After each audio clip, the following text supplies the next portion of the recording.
All right, and now we're live. Oh, we're going So live? yeah, we're live. Uh, Unfortunately, um, that means you're gonna have to stop doing that thing you were doing off air. I'm not gonna tell everybody though. Don't worry, your secret is with me, Hunter. Hunter smokes crack. No. oh my goodness. Not that we know of. I mean, it's Oh, possible. okay. No, but in all honesty though, today is gonna be a really good show. I have a couple things lined up. Um, on the agenda. So today's topic is: did we really go to the moon? And how do we know that we did? So, you guys, what do you think? Do you think we really went to the moon? Yeah. Thaddeus? Well, I mean, how can we really know? Because after all the lies that NASA's been, no, just kidding. But I think so. I mean, here's the thing: there's a lot more. There's a lot more to that kind of conspiracy theory than there is to the flat Earth stuff. Because could they have faked it? Yeah, I guess they could have. But I mean, it does. It seems like all the trouble they'd go to just to fake it. You're better off just actually going to the moon at that point. I'll tell you what. I'll tell you what. Like, from the people I've been talking about this with, around the same time in like the 1960s, the Soviet Union, they launched a satellite out in space, and they beat us into space orbit. So yes, the Russians did beat us to space, and so we basically were in like this all out war with the Soviets, so we could like try and prove who was mightier. And so it would make sense that we would fake something to such a high degree because it was about might, right? It was about power. Um, hold on.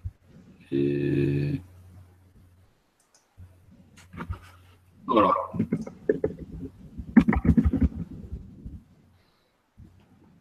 Yeah, it was about power. And I'm getting an echo.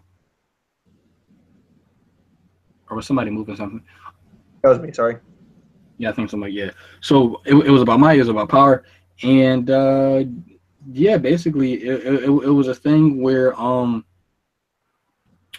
these different countries were flexing their muscles. And so, yeah, we could have faked it because you do have that. You have a motive. Like in conspiracies, always go down the line of the list. You have to have a motive. It happens within a small amount of time. It needs to have a limited amount of people, like a very small select group of people. Um, and also, where is my conspiracy chart? I can just pull up and just show you guys the chart because that is how conspiracies actually work. Hold on.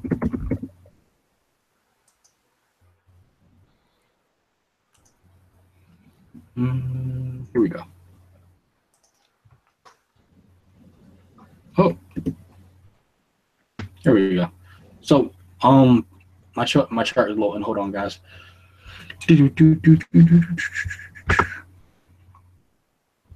But yeah, you have a motive, but at the same time, I was explaining to a buddy of mine, rocket science is not as difficult as most people think it is. If we had Newtonian physics, which we did have Newtonian physics and Newton's three laws of motions to get us. Don't see why we wouldn't be able to be smart enough to get in orbit, because the same laws of physics that apply here, they're the same laws of physics when you're out in orbit, out in space. The same laws of physics apply. They're universal. So you can use Newton's laws of physics either here on Earth or here on Mars or the moon. They work everywhere. And here's my conspiracy theory chart. A conspiracy has a small number of conspirators. A short conspiracy basically happens within a short time span. The people need to have excellent communication. They all are familiar with each other. And they have to have little to no pressure to confess. So you do have a short time span of this happening, right? Where you have the short period of time for this conspiracy. A number of conspirators, or I'm sorry, conspirators. I really don't know because who actually conspired in like this moon landing hoax? We don't have any specifics. Was it like a large group of people or a small group of people? I'll just leave a question mark right there. The people need to be familiar with each other. Well, because we don't know who they are, we don't know if they were familiar with each other, and they have to have little to no pressure to confess. They actually would have a lot of pressure to confess over the last year, over the last couple of years. If you think about it like this, the Kent Hovind thing that's been going around, where now people are coming out saying, you know, Kent Hovind he's a cult leader and he's a bad person and blah blah blah. One person came out, and then that opened up Pandora's box to now a couple other people have now come out, and now they're saying their experiences with Kent Hovind is like this, and he's a bad person, and blah blah blah. And so what you would expect is, do you consider that a conspiracy theory? Not necessarily, because nobody was like conspired against. It's just like they're just stating facts. I mean, or they're just stating what's the word? They're just stating like their personal experience with Kent Hovind. Now, if it was a thing where like, I don't know, well, Kent Hovind conspired against somebody or somebody conspired against Kent Hovind, maybe, but I don't necessarily think it's it doesn't fit all the requirements for a conspiracy. However, you could use it like as a model so you can see how conspiracies work, because people are coming out the woodworks and they're like giving their testimony about, you know, their life. I'm sorry, their experience in the life of Kent Hovind. Like a really good example would be like Jesus, right? All of Jesus' disciples, like the people who were closest to him, they all wrote down their personal testimonies of what it was like to be around this guy. Now, if Jesus really wasn't the person they were saying he was, somebody would have came out of his group and they would have wrote some books, or they would have wrote like counter testimony saying, no, I was with this guy for the last 3 years and he was a jerk. And so that's what you would expect to find. And then as one person came out the shadows, other people would start coming out. Like we're seeing with the Kent Hovind thing, like right in front of our eyes right now. That is how, like, you know, I guess you could say a real conspiracy works. But in the moon landing, all of the people from Apollo 11, they're all dead now. And even the last person who died, he died a couple years ago, like 2 years ago or 3 years ago, right? And so notice how none of those like astronauts, nobody, not one, came forward and has ever said, yeah, it was a hoax. It was a fraud. Oh. And you know how much pressure they would have on them? I mean, like, every time you go on YouTube and you're typing like astronomy or something like that, you see something about the moon landing hoax, they will have a lot of pressure. They let down their country, they let down their family, they lied to everybody, and they've been holding this in for years. Definitely, like since 1969, somebody would have came out the woodworks and said, yeah, it was a lie. Well, but we got like a live. I don't know if you're interested, but there's like a question to live chat for you. Because we didn't have too many viewers before, but now we do. What's the question? So it's first question to ask: do you trust NASA? I think I know where this guy's coming from. Yes, I trust NASA. Why wouldn't I trust NASA? Well, how about the stuff when they show how they're supposedly faking things and green screen and mess ups in their broadcast and all that? You know, the videos that are out there. Yeah. First, I'm skeptical of the people who have made those videos, because I've noticed that people who are in conspiracy theories most of the time, they latch on to these conspiracy theories due to lack of education of how these things actually work. Like, for example, young Earth creationists latch on to young Earth creationism because they don't know the science of how we actually date the Earth. They get it wrong all the time. And they don't actually know how conspiracies work. There has never been one conspiracy where people all over the world have been conspiring against the public. Now, always been a small group of people. A really good conspiracy to actually bring the people's attention is the Watergate scandal. It was a small select group of people. a small amount of people, and they all knew each other, all familiar with each other. They saw each other every day. Mm-hmm. It wasn't like Russia conspiring with China and conspiring with America and conspiring with some other country. It was like 13 people, something like that. A small amount of people, small. That's how conspiracies work. The Trump conspiracy right now is, I mean, even that conspiracy has a small select group of people: Trump, Putin, and the IT guys. So I don't really see why you wouldn't have any reason to not believe NASA. Another reason why I believe NASA is because the science that they're telling us, right, that, or the research that they're giving out to the public, it's not like some overly sophisticated jargon that nobody understands. I mean, this stuff is not that hard, and that's why I wanted to talk about like the physics behind rockets and how they work and how rockets are launched, because this stuff is not like some magical mystery. But first, I have a video I want to show you guys, and it is, hold on, this right here. The next listener phone call. Hello, this is Science Fantastic. You're on the air. Any comments or questions? I'm Kennewick, Washington. I listen to KPCR, and I'm one of those people. Actually, I might be one of those kooks that doesn't think we went to the moon. I don't think I'm a kook. I think I've got good reasons to think we didn't go to the moon, and they basically boil down to two reasons. One is that the spacesuits that the astronauts are in are impossible, and the cooling system is preposterous. The nickel porous plate ice sublimators that they allegedly use to cool themselves, you can't find any information on them.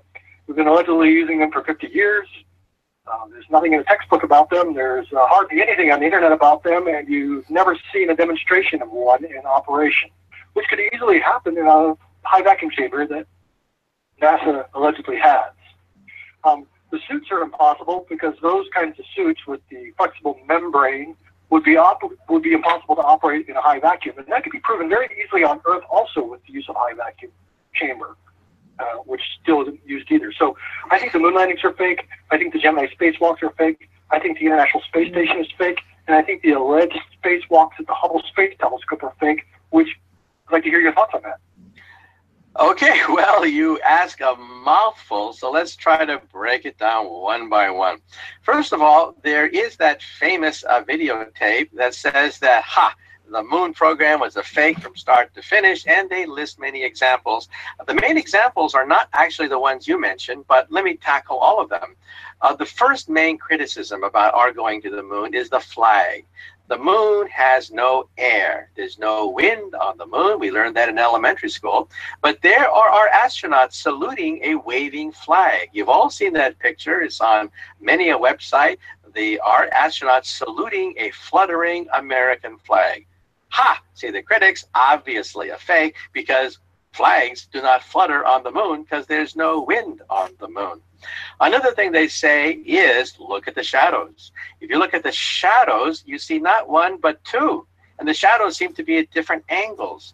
Now, how could you get two sets of shadows unless it's a Hollywood movie set? A Hollywood movie set. Then you have a bunch of lights, and of course, the camera crew don't keep track of the shadows. And one of them slipped out, and there it is, our astronauts on the moon with two sets of shadows, obviously Hollywood shadows, nothing to do with a real moonwalk.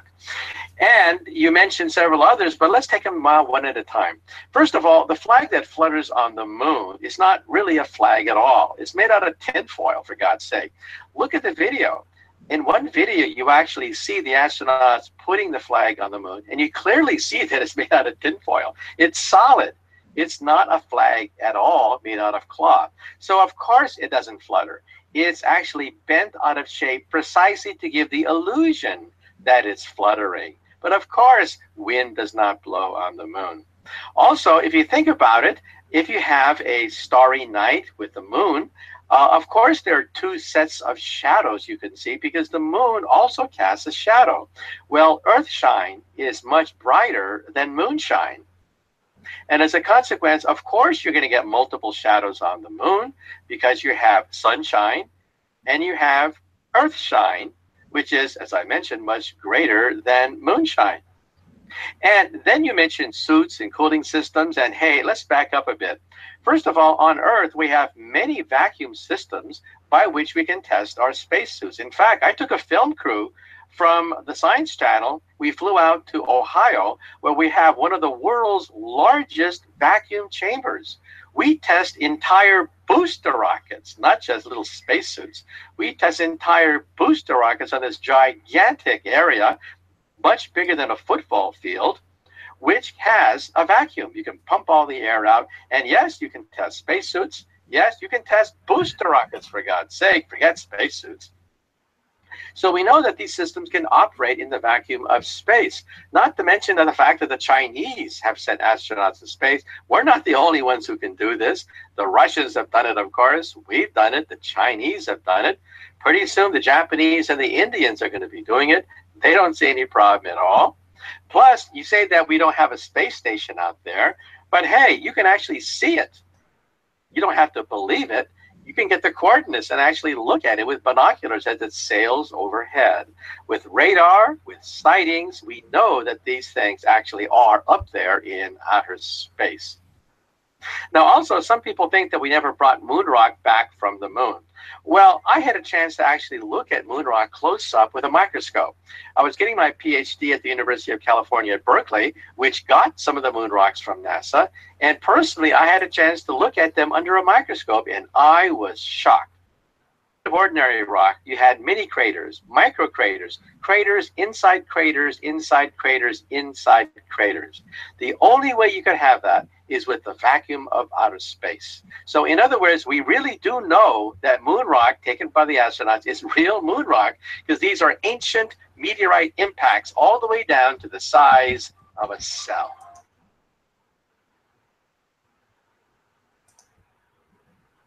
All right.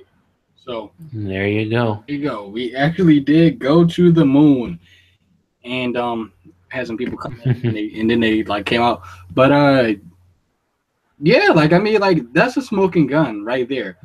Just for the fact that the moon rocks have craters in them and ordinary rocks do not. There's no other explanation besides the fact that hey, we actually did go to the moon, and that's okay. It's okay that NASA isn't lying to us, and like it's not some weird conspiracy by the devil. It's okay. It's fine. Life still goes on. But the actual physics behind how rockets actually launch, they use Newtonian physics. So Newton, he made 3 laws of motion. That was about what 300 years ago, and we still use those laws of motions today. The third law of motion, Newtonian physics, is it is. I was about to say an object in motion stays. No, that is. I think that's the first one. It is. Hold on. It's gonna tip my tongue. You know how you had like a brain fart? Use a good old Google. Third law of motion. I just had it too. It's weird.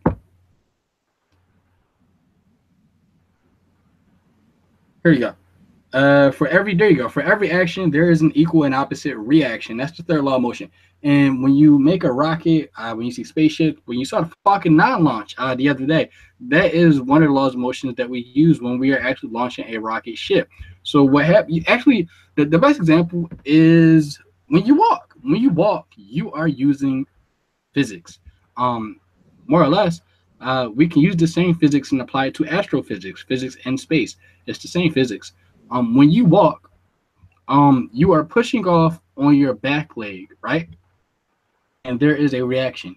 You move forward. You're using thrust from your back foot, and it propels you, and you land on your other foot, and then you thrust again, and you are walking due to thrust, and you're being propelled against gravity, which is pulling you down, right?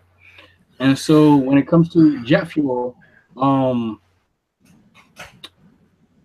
when it comes to a rocket jet, etc., jet engine, they use fuel. They actually use liquid hydrogen, and so they use a mix of hydrogen and oxygen. And what happens is in the, I think it's called like a jet chamber, um, that these two mixtures, they mix together and they make the jet fuel.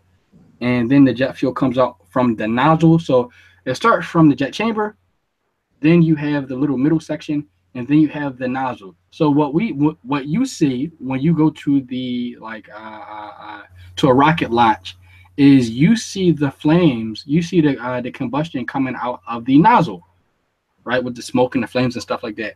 But what you don't see is the inside of the jet engine with the chamber.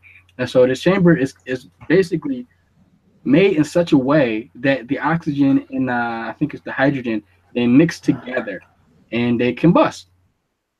And it combusts to a point where the fuel comes out and it causes the rocket to propel. And so it's creating thrust and it's fighting against gravity. And of course, if that rocket runs out of fuel, it won't fight against gravity anymore. And what will happen? Gravity will pull it down. And so it needs fuel so it can constantly propel and thrust against gravity. And then it will leave Earth's. It needs to leave. What's happening is this rocket is trying to get away from Earth's gravitational pull. Because the Earth is so massive, anything with enough mass, it has its own gravitational force or own gravitational orbit. What happened is this gravity is fighting against Earth's gravity. And so with Newtonian physics and Newton's third law of motion, we actually can create jet engines that help us fly. And as a matter of fact, we can even create planes. We use Newtonian physics when we use planes. It's not different physics at all. We do the same thing when we create planes and etc. So it's not magic. It's not like something we don't understand. It's something I just explained to you guys in a couple of minutes. Somebody who actually is like a PhD in the field, of course, they could do like a much better job than me at describing it, but I think I did a pretty good job. What do you think, Thaddeus? You think I did all right? Well, I mean, that's as good as you're going to get without breaking it down to even more simplistic terms.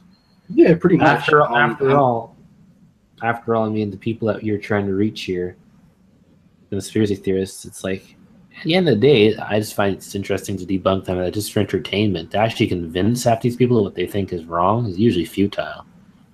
I'm serious, because all they say, "Oh, you're just being a shill," or "This disproves this," and you don't know what you're talking about. Oh, you know, speaking of which, hold that thought. You are gonna love this. I don't know, just means a lot of regards. I mean, that's the physics behind how we get rockets to work, and I think it's pretty amazing. But yeah, it's so simple. Something like a law that some guy made 300 years ago is the reason why we can like lift off in space. It's amazing.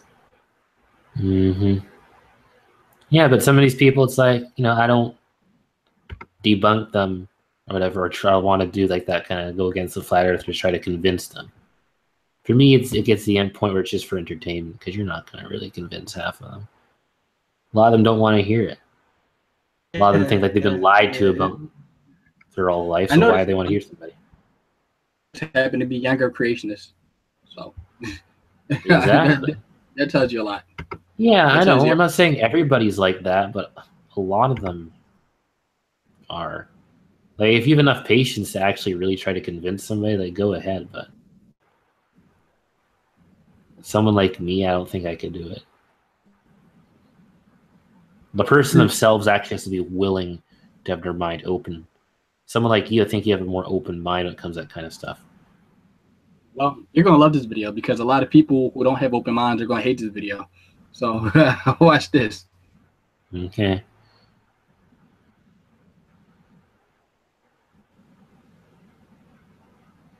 One of these weather balloons.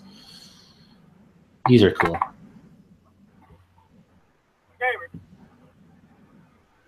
Ready? Don't take it.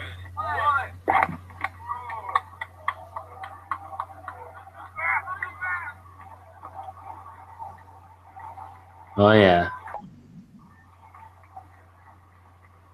Oh, and anything on the screen outside. Hold on.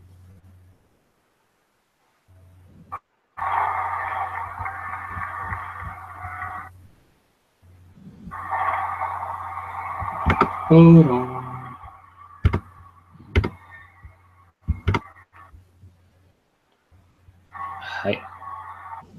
I can see a bit of a problem already, though.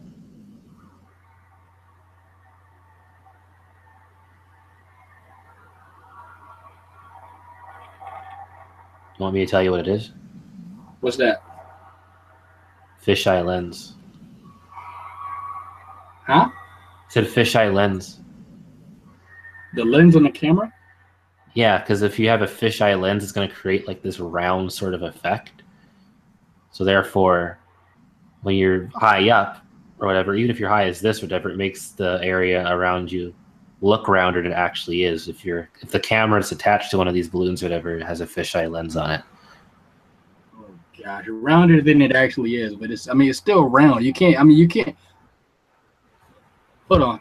Yeah, that's the problem with using some of these things. So some people have cameras on them that have a fisheye lens. You're not actually getting a proper image, and you have to be really thorough on this. If you want to like pwn a flat earther, you got to find something that does not have a fisheye lens because they'll point that out. Because that's just you being dishonest. God. Look, it's curved because it's the fisheye lens. That's what causes it to be curved. Yeah, but you can see the horizon line right over here, and you can't fake the altitude. Look how high up it is.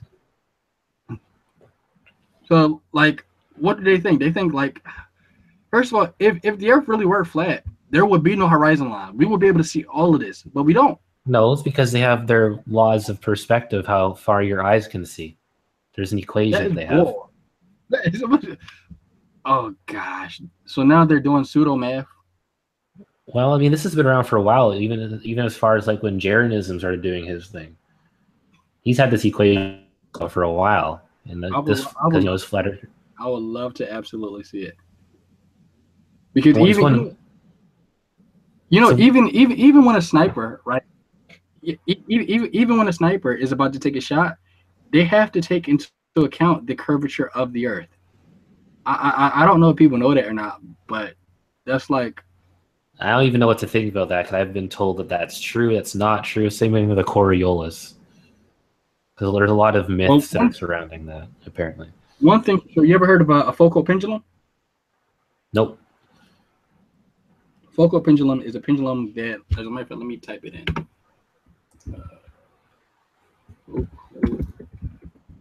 Pendulum. Oh, they actually have that at the Franklin Institute. If you come to Philly, effect. Just curse Google Hangout for being so slow, or Google Plus. Chrome. So this right here is a focal pendulum, right? What happens is the pendulum is only swinging one way, swinging in one direction. It's swinging back and forth. There are pins. And so what this guy, Fogel, French physicist, what he found out is that if you leave the pendulum alone, like by itself, and you come back, okay, some of the pins around will be knocked over, but the pendulum can only move back and forth. It can't move side to side. It can't move that way. It can't move that way. It can only move back and forth. Here you go. This is what it looks like. What he determined was that the pins moved on their own, and the pins are connected to the floor, and the floor is connected to the earth. And so every hour on the hour, a pin would knock down. And so it acts like a clock. And so the pendulum couldn't move, but the pins connected to the floor, connected to the ground, connected to the earth. And so that told Foucault that the earth is moving. Ladies and gentlemen, your Foucault pendulum. There you go. I don't know how flat earther could come back from that, but yeah, that's something that a lot of people don't ever bring up. Like, I've never seen that. Really? That's right downtown in downtown Philly. I know, but people don't use this. I've never seen anybody. I haven't seen Red's Rhetoric use it or anybody. But yeah, this is just one of the many ways we know not only is the earth round, but the earth is rotating. So, because they think that the earth doesn't move because the Bible says it doesn't move. So there you go. The earth is moving, the earth is ball, and the earth is not flat. So we got into some like good rocket science today. We got into like the moon landing hoax, and we got into the Foucault pendulum, which this is one of like my favorite evidences that actually prove that the earth is not flat. So Yeah, look at that. Boom. There you go. You learned something new today. Oh yeah, and I guess this is better than your flat Earth, flat Earth creationism or whatever, whatever that one hangout you did about flat Earth was. Yeah, that got weird. But I think I'm actually like an hour and something minutes, so I don't want to make it too long because then people won't watch the video. But I'll have like one of these again. But I guess let me look at the outside chat and see if some people have some questions I can answer real quick. If you got some questions, No, you can shoot to me. I've been looking. No, yeah, I don't see any questions. All right. Well, I think I'm done. But this has been Rocket Science with a Christian. And Oh yeah. maybe I should do some more. All right, talk to you guys.